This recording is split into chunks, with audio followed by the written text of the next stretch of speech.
right, thanks everyone for coming and sticking around on this beautiful day where you could be outside watching the World Cup like I did earlier today. So we're going to be talking a little bit about how we work with type on the web. I mean, obviously we're not type designers, we've never made a font in our life or a typeface, but we work with type quite a bit.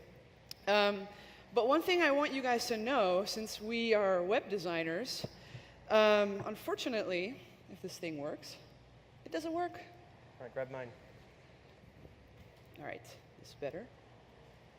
So unfortunately, up until about 2008, us poor web designers could only work with Arial or Verdana. Woo, that was my favorite one. Georgia, if you wanted serif, Times New Roman, and if you were really lucky and you had a Mac computer, you had access to Helvetica. And that was it. So basically, when I started messing around on the web as a young teenager in the 90s, this was it. We had nothing else to do. And when we both started working on the web, or like we were trying actually to remember what were the very first websites we've seen, and then we compiled this list and put it together, this is what we first saw as internet. And at that time, people thought that was normal. People really thought that was acceptable. Look at McDonald's website. And we're not grabbing some random portfolios, that were out there. We're actually grabbing some legit companies like Mars or the Space Jam, the movie. And if you think that, okay, this is end of 90s, it's really bad, fast forward 10 years before. This is how Amazon.com looked like in 2005. And back then, you thought, all right, that's normal. But if you look at it right now, it hurts. It literally hurts your eye when you see all those pixelated and little illegible fonts there. And we've been dealing with web like that for actually quite a while, working and building for it. And up until two little companies, like Adobe and Google, really started taking things seriously. And up until CSS and HTML5 appeared, we couldn't actually really use type on the web properly. All right, so for those of you who don't know, we are Anton and Irene. That's Anton on the left there without the boobs. That's me with the boobs. That's how we dress in our studio. It's the uniform. And Anton and I have been working together now for about 10 years. We used to be directors at a digital agency here called Fantasy Interactive. And about 3 years ago, we switched over to start our own studio with no money and no clients, but all the freedom to do exactly what we wanted to do. So exactly, I don't know who just wooed, but I agree with you. But before we jump into our presentation of the day, since this is a free talk that we're giving to you guys on a Saturday, we have a little plug. We're doing a watch. It's going to be on Kickstarter next month. So just in case you're wondering. All right, it's about running a studio without money. So you really have to remember how it looks, and when we release it, you should really buy it. We should really support independent designers. So who wants one? Me. You're going to get it in the summer. All right, the commercial is over. Promotion is over. Back to type. Now the thing. Okay, so we were trying to think about why the web was so bad for so long. We ourselves were absolutely part of that. We also made the web very bad because of type, unfortunately. And the first thing that we thought about is the fact that when we all started, like in the early 2000s, late 90s, there were really no rules. There were no pros, and there was no real audience, meaning when I studied graphic design, we didn't even have any understanding really that there could ever be an overlap between graphic design and what was called multimedia design back then. So you had a bunch of amateurs or developers, programmers creating everything for the web, and graphic designers really staying far, far, far away from it. And we want to show you guys a couple of examples. So in the exact same era, we have on the left an Apple ad, and on the right, the Apple website. How is this possible, Because you have proper designers designing it on the left, and you have a bunch of enthusiasts, let's not call them amateurs, programmers just jamming information on the right. It wasn't just Apple, it was everyone. Let's look at Pepsi. We have a gorgeous Pepsi ad on the left, and this was the Pepsi website at the exact same time that that ad was released, which is unimaginable right now. Like taking alignment to a whole new level. And and you need a shockwave plugin. Playboy, another great example. So we have Playboy on the left, And this was the Playboy website during the time of that cover. I mean, that's just, who was designing this? Did they even have an art department for web? The answer is no. That did not happen. When we first started designing for the web, none of these types of people actually had proper designers working internally as a web team. Now, as I said, we also were making some pretty awful stuff back then. This is what we did in 2005 for Time Warner. Look at that beauty. That was Time Warner's main used website. It was fully done in Flash. Done. I don't want to see it. It barely worked. And the other reason why the type was so bad is there was actually no solution for licensing. You couldn't really license typefaces. You couldn't really buy them to use for web. They were just there, but you couldn't really use them at the same time. Back in 2010, we both worked on a massive redesign for HTC.com. Back then, they used to be really big, so a lot of people had HTC Phone as a phone manufacturer from Taiwan. And their ad agency selected Gotham as their main typeface that should be printed on boxes and all the ads, and obviously it should be on the website. So they give us the guidelines, and we start using Gotham, and then we realize that Gotham doesn't exist for web. You can't just embed it, like you can't export it. So the only thing we had to do is actually type in whatever we wanted, export it as a GIF or PNG image, and slap it as an image on the website. So it loads way longer. It's not searchable in Google. It's just a graphic image. And then on top of that, when we've been working through the website, HTC said, and we also have to localize it for 40 languages. I was like, the agency that selected your typeface it doesn't work. Like, there is no localization. So it was really pain in the ass to do all this work manually. And then another thing that was happening at the same time is that even if you could embed font on the web, it actually wouldn't render right. We even had to make the spreadsheets at that time. This is probably 2008 or 2007, where we would look at how every single typeface, how do I go to the next screen? You're blocking the wireless connection here. I'll just tap it. Because this is how type was actually rendered in the browser. Like, it's all pixelated fonts. So when we even work with brands like Porsche, so this was the project that we did also end of 2000s for one of the Porsche cars, and then you zoom into the nav, it's all pixelated typeface. Like, you use whether that's Franklin typeface, and this is how it would render in the browser. It would be all pixelated. And what's actually really funny is that it triggered this funny trend where, okay, if type is pixelated, there were so many designers doing pixel type. And for a few years, pixel type was actually a cool thing to do on the web, though it's a horrible idea. So this is MTV.com that we redesigned in 2006. And then pixel type was a normal thing to do. It's like you would actually type in information in pixel font. It's impossible to read. It's illegible, but that's what the browsers were only supporting at that time. All right. Now, suddenly, type has gotten a lot better. I saw everybody kind of chuckle at the terrible examples, but that really wasn't that long ago. So now 3 reasons why type is finally good. All right, obviously it can now be rendered in the browser. There's people from TypeKit here, right? Can you raise your hands? Thank you. Thank you, thank you. You changed my life. You have no idea. I'm going to kiss you after this, seriously. So these guys made it happen in 2008. Before that, we were all sorts of weird-ass workarounds, like exporting it as an image, and finally, all modern browsers were allowing us to use all the fonts in the world, and it was almost overwhelming. It was like, wow, we can do whatever we want, like any other designer. Like, wow, this is amazing. So we have a couple of, one great case study for this. It's a project that we released last year. So last year we worked on a project called One Shared House, and this is the follow-up project to that. But the original project was about my childhood home in Amsterdam, because I grew up in a lesbian commune, totally normal. So I wanted to make an interactive documentary about it and tell the story of all these ladies that lived in this house and how I grew up there and they still live there. And this was in Amsterdam. So as we were thinking about how we should sort of shape this project, Anton and I had a lot of discussions about Dutch graphic design, specifically Dutch graphic design in the 80s.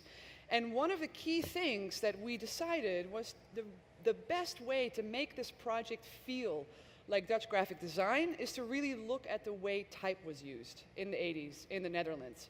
And this is a quick sort of mood board that we put together with type from that era, and you can notice that there's a lot of sort of all lowercase type, very, very sort of basic serif, legible, easy. I mean, to me, this is like my childhood right here, and also the colors and the geometric shape and all these weird juxtaposed colors that kind of don't work together.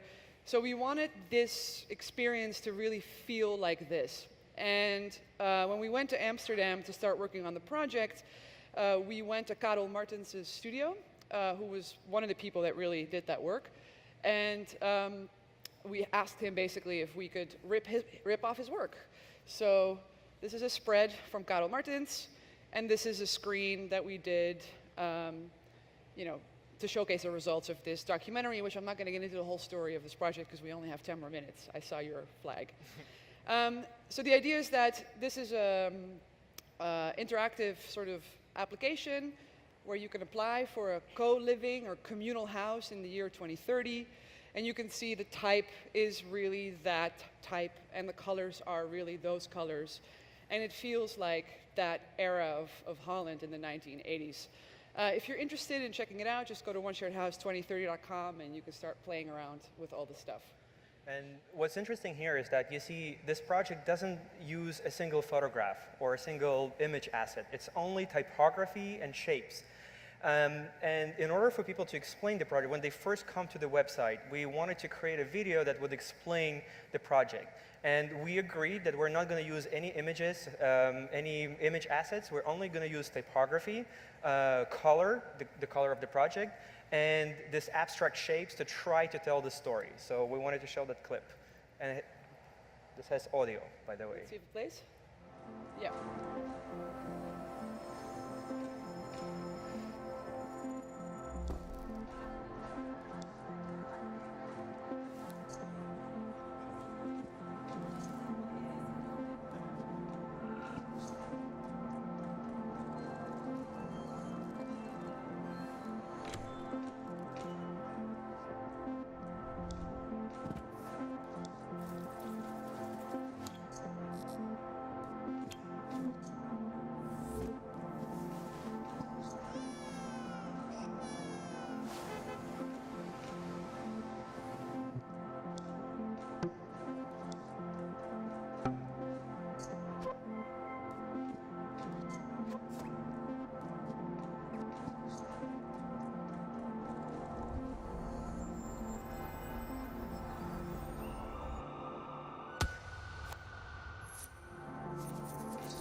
All right.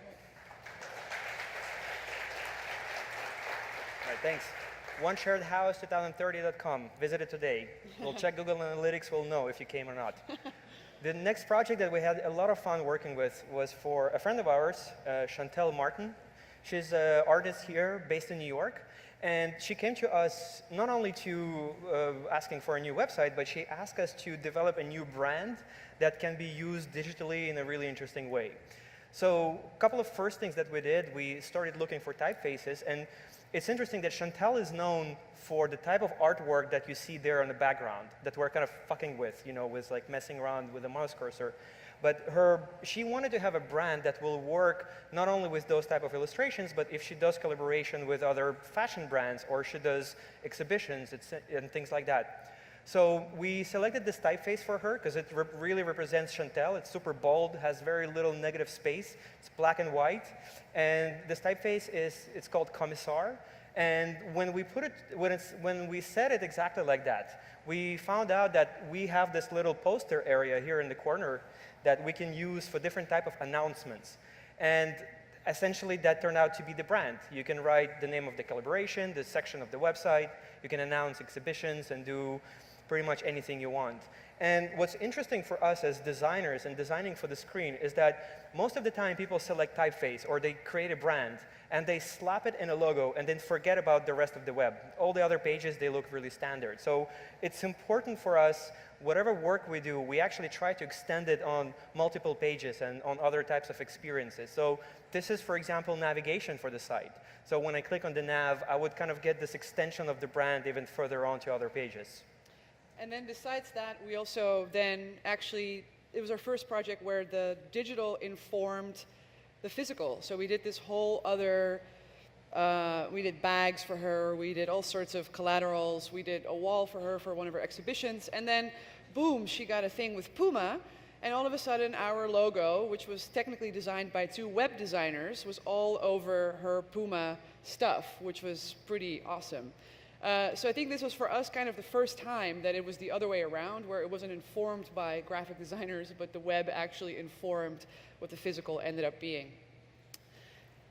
And the good thing here is, it's almost we're closing it with why type is really good right now. It's actually, over the past few years, now designers, especially designers who do web, actually have some taste. You know, we actually can use good typography. And clients see that. And it's now having a really ugly looking website is not an option. People see that the web is becoming more and more beautiful, and when they come and they want a website, they want a beautiful thing. And one of the clients that we work right now. Like right this second, this is what their website looks like right now. Yeah, this is, and it's Art Directors Guild. Essentially, it's a union. It is a union. It's a union for the art directors who work in film. So unions have websites that look like this in 2018 still. Yeah, try to make a beautiful thing for a union. It's freaking hard. And essentially, the experience that we're working right now, I'm going to mute this for a second.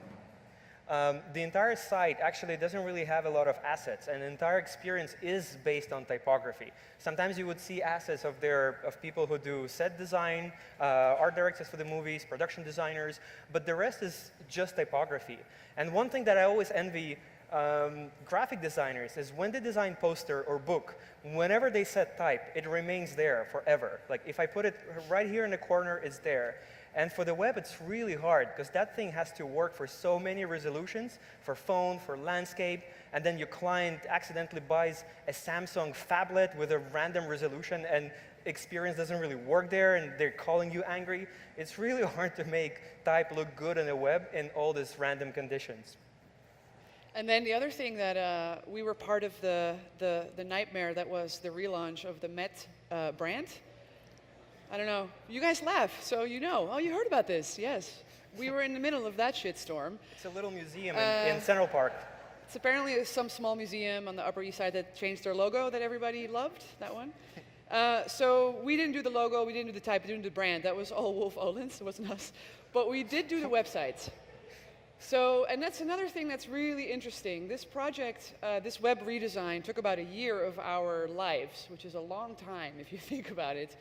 But we were given the logo, we were given the colors, we were given the type, and we had to just work with it and figure out how to translate that as best as possible to the web. So our job is really often both sides. So sometimes we get to inform it, but sometimes we also really have to be able to interpret it and help make the type shine on the web as much as possible.